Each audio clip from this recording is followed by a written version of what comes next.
Di malam yang sepi itu, Satria hanya berniat merawat ibunya yang sedang sakit. Namun, siapa sangka, malam yang biasa ini akan mengubah hidupnya selamanya. Di balik tubuh ibunya yang lemah dan matanya yang terpejam, tersimpan kenangan dan luka yang belum sembuh. Dan dalam hatinya, sesuatu mulai tumbuh, sesuatu yang tak seharusnya ada, namun entah kenapa tak bisa ia hindari. Satria, pria berusia 34 tahun, biasanya adalah sosok yang tenang dan penuh pengendalian diri. Ia dikenal sebagai pria yang jarang sekali mengekspresikan perasaan. Dalam kesehariannya, Satria cenderung menyimpan segalanya, baik suka maupun duka, hanya untuk dirinya sendiri. Namun, di balik sikap pendiamnya itu, Satria memiliki kerinduan yang dalam terhadap sebuah kehangatan yang sudah lama ia lupakan. Mungkin itu sebabnya, ketika istrinya, Nadia, terlambat pulang karena pekerjaan yang tak kunjung selesai, Satria mulai merasakan kehampaan yang begitu besar. Nadia, seorang wanita berkarir sebagai dokter yang ambisius, telah berubah sejak beberapa tahun terakhir. Cinta mereka dulunya membara, namun kini terasa semakin pudar. Nadia lebih sering lembur dan pulang larut malam, sementara Satria semakin kesepian di rumah mereka yang besar namun hampa. Mereka jarang berbicara, jarang berbagi. Hari-hari mereka berjalan seperti rutinitas kosong, seperti dua orang asing yang hidup di dalam rumah yang sama. Dan ada satu sosok yang selalu berada di tengah-tengah mereka. Seorang wanita yang tak pernah benar-benar dekat dengan Satria. Namanya adalah Bu Maya, ibu kandung Nadia, yang beberapa bulan terakhir tinggal bersama mereka setelah dokter menyarankan agar ia tidak tinggal sendiri. Bu Maya berusia 58 tahun, seorang wanita yang anggun meski tubuhnya mulai menua. Meski kesehatannya terganggu, ia masih memiliki keteguhan hati yang sulit dijelaskan. Hubungan Bu Maya dan Satria tidak pernah buruk, tetapi juga tidak pernah akrab. Ada jarak yang selalu dijaga, sebuah batasan yang tak pernah dilanggar. Namun, sejak Bu Maya tinggal bersama mereka, semuanya mulai terasa berbeda.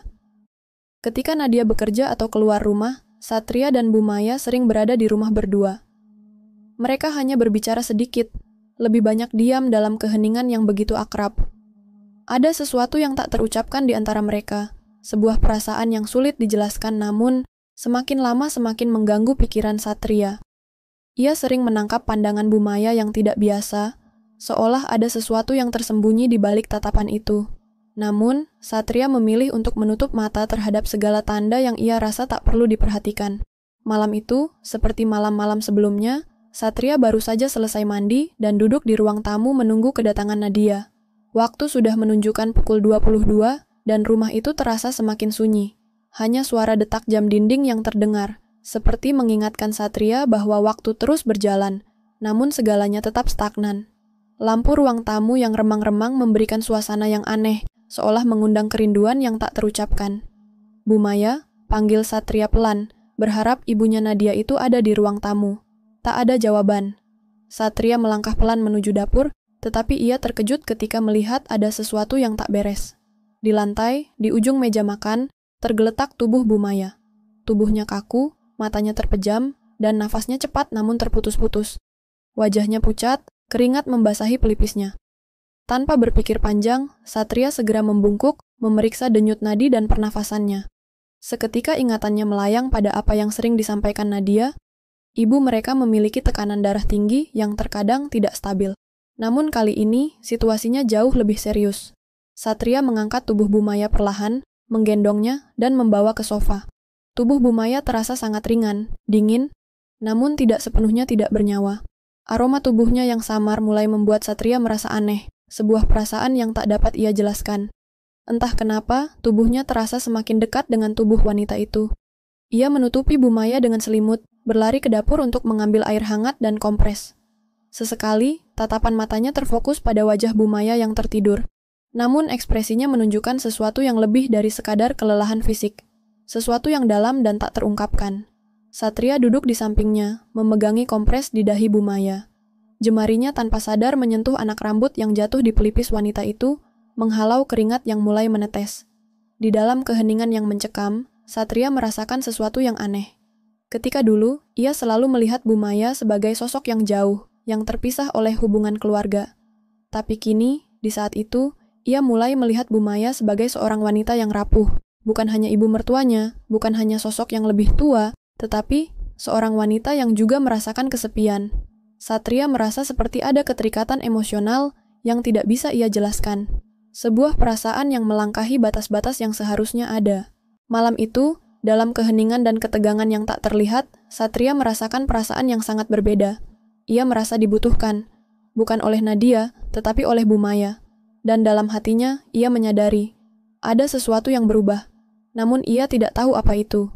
Hari-hari setelah kejadian malam itu berlalu begitu cepat, namun perubahan terasa begitu nyata bagi Satria. Meski Bu Maya sudah tampak lebih baik, suasana di rumah mereka tidak pernah kembali seperti semula. Ada ketegangan yang sulit dijelaskan, seakan-akan ada kabut tebal yang menutupi semua hubungan yang ada. Satria merasa seperti sedang berada di tengah-tengah pusaran yang tak bisa ia hindari. Dan meskipun ia berusaha untuk mengabaikannya, perasaan itu semakin membebani dirinya. Nadia, yang akhirnya pulang lebih awal beberapa hari setelah kejadian itu, tak banyak bertanya tentang kondisi ibunya. Bahkan, Nadia tampak semakin sibuk dengan pekerjaan dan jadwalnya yang padat.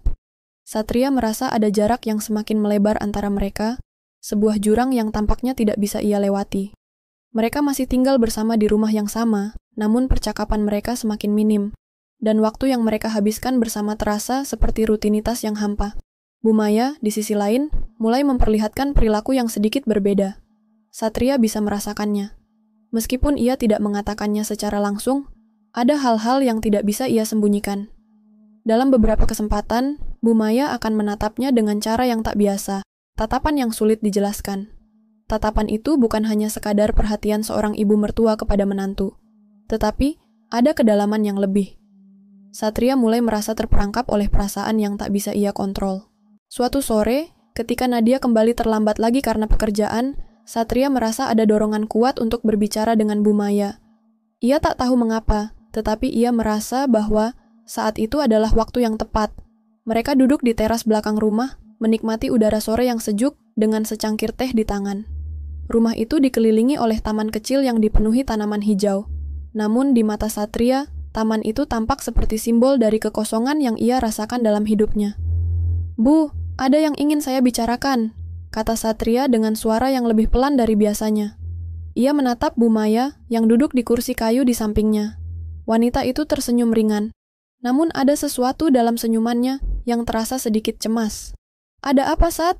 Kamu terlihat sedikit tegang," jawab Bu Maya dengan lembut, matanya menyelidik. Satria menghela napas, merasakan perasaan yang begitu berat di dadanya. Ia ingin mengatakan banyak hal, tetapi kata-kata terasa sulit keluar. "Saya merasa seperti kita sudah lama hidup bersama, Bu. Tapi saya merasa ada sesuatu yang mengganggu di antara kita. Apakah kamu merasa begitu juga?"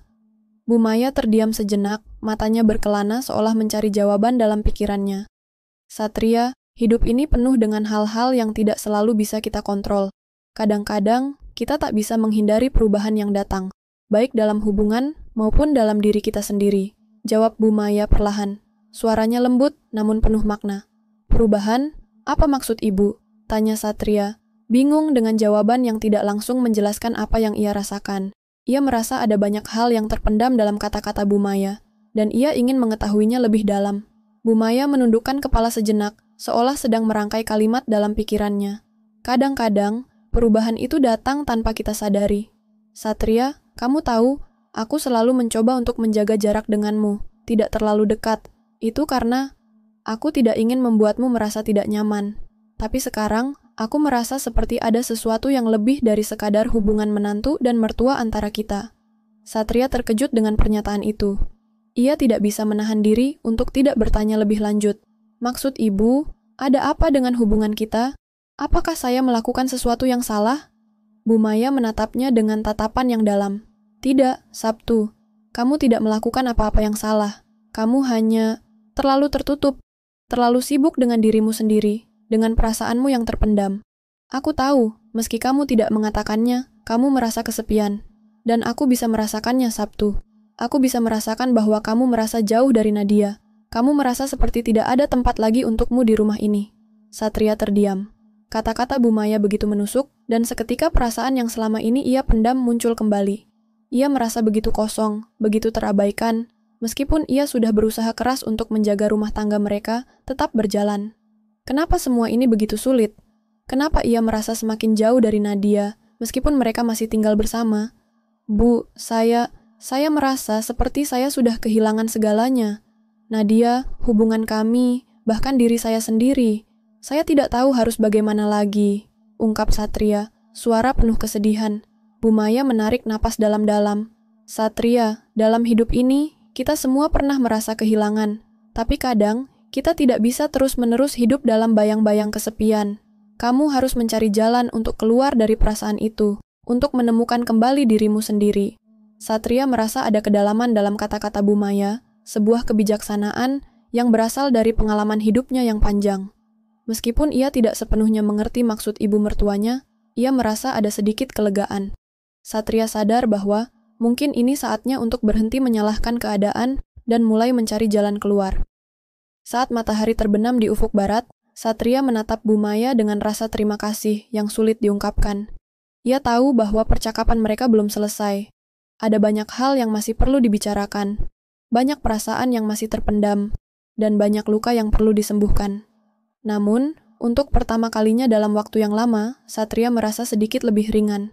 Mungkin, justru dalam keheningan yang selama ini mengikat mereka, ada peluang untuk menemukan kembali sesuatu yang lebih berarti. Beberapa hari setelah percakapan yang penuh perasaan dengan Bu Maya, Satria merasa ada sesuatu yang berubah di dalam dirinya.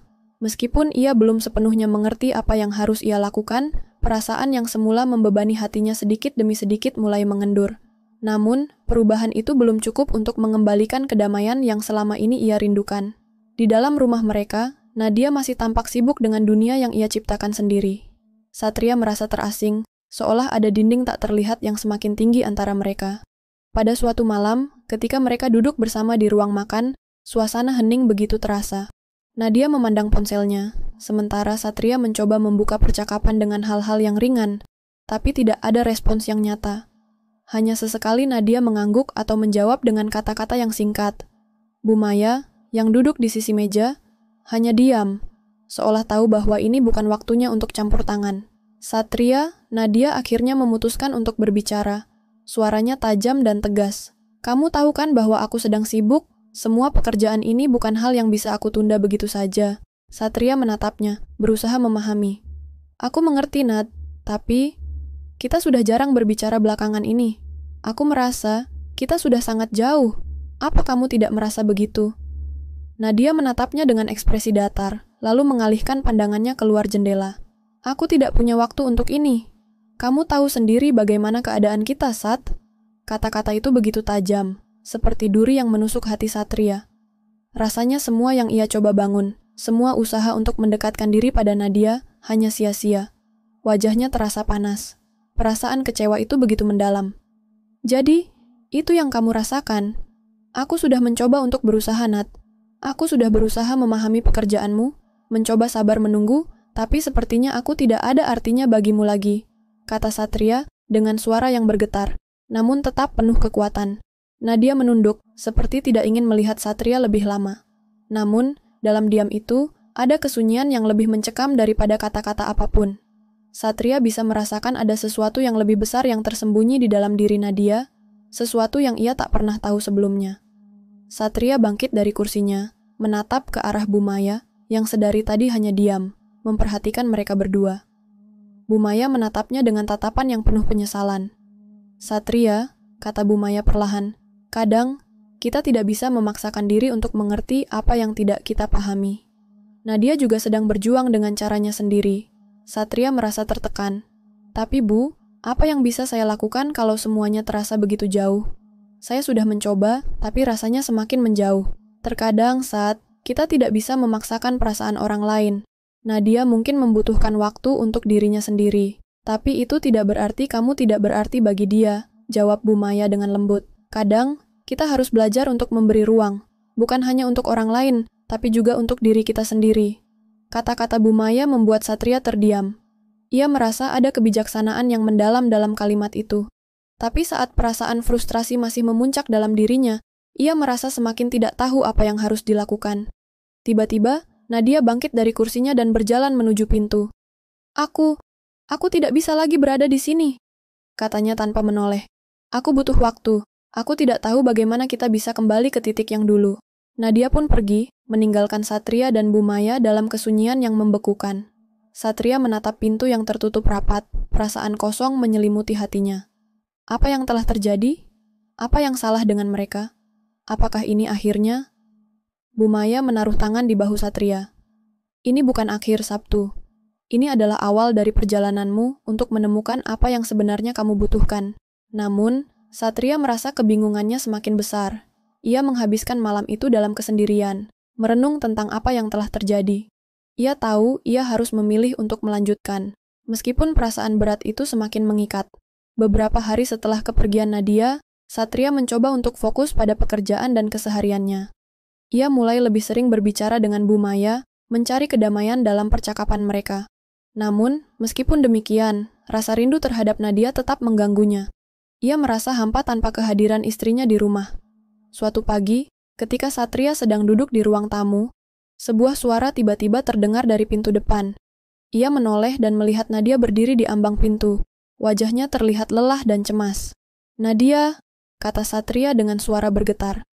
Nadia hanya berdiri diam, menatapnya sejenak, kemudian melangkah masuk ke dalam rumah tanpa sepatah kata pun. Satria merasa ada beban yang mengikutinya, dan ia tahu bahwa ini adalah saatnya untuk berbicara, untuk menghadapi kenyataan yang telah lama mereka hindari. "Nad," kata Satria perlahan, "apa yang sebenarnya kamu inginkan? Kenapa kita harus terus menjalani hidup seperti ini? Aku tidak tahu lagi harus bagaimana." Nadia menghela napas panjang, dan untuk pertama kalinya dalam beberapa minggu terakhir, matanya berkaca-kaca. "Aku juga tidak tahu, Sabtu. Aku juga merasa terjebak, aku merasa kehilangan arah. Kita berdua telah mengabaikan hal yang paling penting dalam hidup kita." Satria mendekat, ingin memeluknya, namun Nadia menggelengkan kepala. "Tidak sekarang, Sabtu, tapi ini langkah pertama. Kita harus berbicara, kita harus menemukan jalan keluar bersama-sama." Dalam momen itu, Satria merasakan sebuah kelegaan yang luar biasa. Meski masa depan mereka masih penuh ketidakpastian, ia tahu bahwa ini adalah titik balik. Mereka akhirnya siap untuk membuka hati dan berbicara tentang semua yang selama ini terpendam. Hari-hari setelah percakapan itu berjalan lambat, penuh dengan ketegangan yang sulit dihindari. Satria dan Nadia akhirnya memutuskan untuk meluangkan waktu bersama, berbicara lebih banyak, dan mencoba memahami perasaan satu sama lain. Namun, meskipun ada keinginan untuk memperbaiki hubungan mereka, kenyataannya tidak semudah itu. Mereka masih harus menghadapi banyak ketidakpastian dan luka yang dalam. Satria seringkali merasa terjebak di antara dua dunia. Di satu sisi, ia ingin memperbaiki hubungan dengan Nadia. Ia ingin kembali merasakan kehangatan yang dulu ada di rumah mereka. Namun di sisi lain, ada bagian dari dirinya yang merasa cemas dan takut. Ia takut jika mereka hanya akan kembali mengulangi pola yang sama, dan hubungan mereka tetap terperangkap dalam kebisuan yang menghancurkan. Nadia, meskipun berusaha untuk mendekatkan diri, juga merasa bingung. Ia seringkali terjaga larut malam, memikirkan setiap langkah yang harus diambil. Tidak mudah baginya untuk meruntuhkan tembok-tembok yang telah dibangun selama bertahun-tahun. Pekerjaan yang tak ada habisnya, tuntutan hidup yang menekan, dan rasa kehilangan akan dirinya sendiri.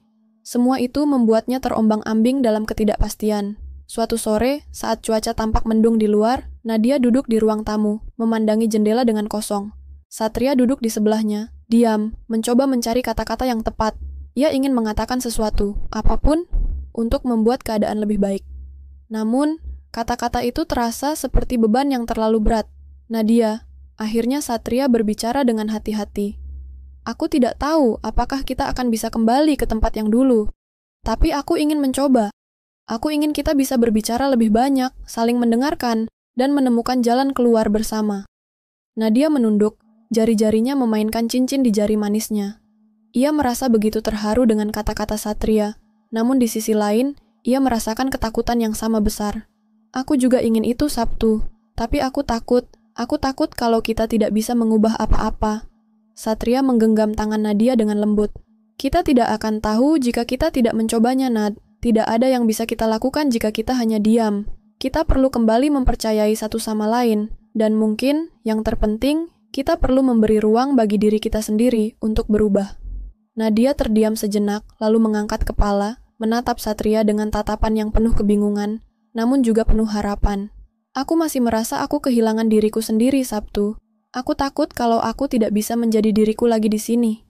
Aku merasa terperangkap dalam semua ini. Satria memandang Nadia dalam-dalam, berusaha memahami. Aku bisa menunggumu, Nat. Aku bisa sabar, asal kita terus mencoba untuk bersama, meski hanya sedikit demi sedikit.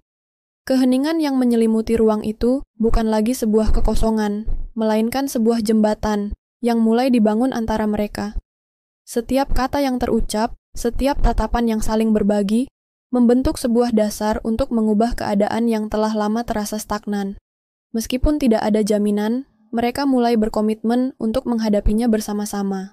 Hari-hari selanjutnya, Satria dan Nadia mulai berusaha lebih aktif berbicara. Meski kadang kala mereka masih merasa canggung dan tidak tahu harus mulai dari mana. Mereka mencoba merancang waktu untuk bersama. Meskipun masih ada pekerjaan yang menuntut perhatian Nadia. Mereka merencanakan makan malam bersama di luar, berjalan-jalan tanpa tujuan, dan berbicara tentang hal-hal sederhana yang selama ini mereka lewatkan. Satria merasa, meskipun perjalanan mereka masih panjang, ada secercah harapan yang mulai tumbuh. Mereka berdua mulai memahami bahwa hubungan tidak hanya tentang kebahagiaan sesaat, tetapi tentang saling menerima kekurangan dan saling memberi dukungan. Kadang-kadang, kebahagiaan tidak datang dari perasaan yang terus-menerus meledak dalam kemeriahan, tetapi dari keheningan yang penuh makna dan dari kesediaan untuk bertahan bersama melalui ujian-ujian hidup. Namun, ada satu peristiwa yang akhirnya menjadi titik balik mereka. Beberapa bulan kemudian, ketika musim panas datang, Nadia mendekati Satria setelah pulang kerja. Ia membawa secarik kertas dengan tulisan tangan di atasnya. "Ada sesuatu yang ingin aku beritahu," kata Nadia, suaranya sedikit bergetar. "Aku sudah memikirkan ini cukup lama. Aku ingin berhenti sejenak dari pekerjaan. Aku merasa perlu untuk menemukan diriku kembali, untuk lebih banyak meluangkan waktu dengan kamu dan dengan diriku sendiri." Satria terkejut, namun juga merasa sangat lega. "Nadia, kamu yakin? Kamu tahu betul apa yang itu berarti. Ini bukan keputusan kecil." Nadia tersenyum lembut, meskipun matanya tampak berkaca-kaca. "Aku tidak yakin, tapi aku tahu ini yang terbaik. Aku ingin kita mulai lagi, dari awal, dengan cara yang lebih sehat, lebih damai." Satria menggenggam tangan Nadia, merasakan ketulusan dalam kata-katanya. "Aku akan mendukungmu, Nat. Apapun yang kamu pilih, kita akan melakukannya bersama-sama." Pada malam itu, saat mereka duduk di beranda rumah mereka yang sederhana, menyaksikan matahari terbenam bersama, Satria merasa lebih ringan. Ia tahu perjalanan mereka belum selesai, tapi ia juga tahu bahwa mereka sedang menuju arah yang lebih baik. Mereka akan melewati cobaan, belajar dari kesalahan, dan terus berjalan bersama seiring waktu. Dengan keyakinan baru, mereka berdua menatap masa depan, satu langkah pada satu waktu, dengan harapan yang tidak lagi hanya sekedar angan-angan, tetapi sebagai kenyataan yang mulai mereka rangkai bersama.